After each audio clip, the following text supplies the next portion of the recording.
एक जंगल में एक दुष्ट और लालची भेड़िया रहता था। एक दिन उसने एक हिरण का शिकार किया। शिकार के बाद पर वह अपने लालच पर नियंत्रण नहीं रख पाया और जल्दी जल्दी उसे खाने लगा। इस जल्दीबाजी में एक हड्डी उसके गले में अटक गई। हड्डी अटक जाने पर वह बहुत परेशान हो गया। अब उससे न कुछ खाते बन रहा था न ही पीते।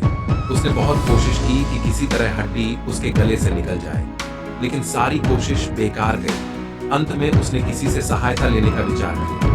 वह सोचने लगा कि ऐसा कौन है जो उसके गले से हड्डी का टुकड़ा निकाल सकता है।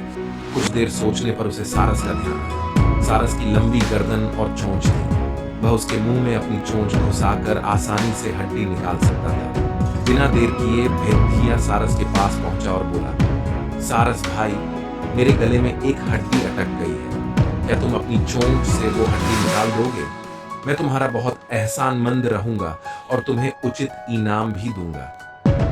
सारस पहले तो भेड़िए के मुंह में अपनी चोंच डालने से डरा, लेकिन बाद में उसे भेड़िए पर दया आ गया और वह तैयार हो गया। भेड़िए मुंह खोलकर खड़िड्ढा हो गया और सारस ने उसमें अपनी चोंच डाल दी, लेकिन उसकी चोंच हड्डी तक नहीं पहुंच पाई। तब उसे अपनी आधी गर्दन भी भेड़िए के मुंह में घुसानी पड़ी। सारस की गर्दन मुंह में जाते ही लालची भेड़िए के मन में लालच जागने लगा। वो सोचने लगा कि यदि मैं इसकी लजीज गर्दन को चबा पाता तो मजा आ जाता, लेकिन उस समय उसे अपने गले में कौन सी हड्डी निकलवानी थी, इसलिए वह मन मार कर रह गया। कुछ ही देर में सारस ने उसके गले से हड्डी निकाल दी। हड्डी निकलते ही भेड़िया जाने लगा। न उसने सारस को धन्यवाद दिया न ही इनाम। सारस ने उसे रोक कर कहा, मेरा इनाम कहाँ है? तुमने कहा था कि तुम इस काम के बदले मुझे इनाम दोगे।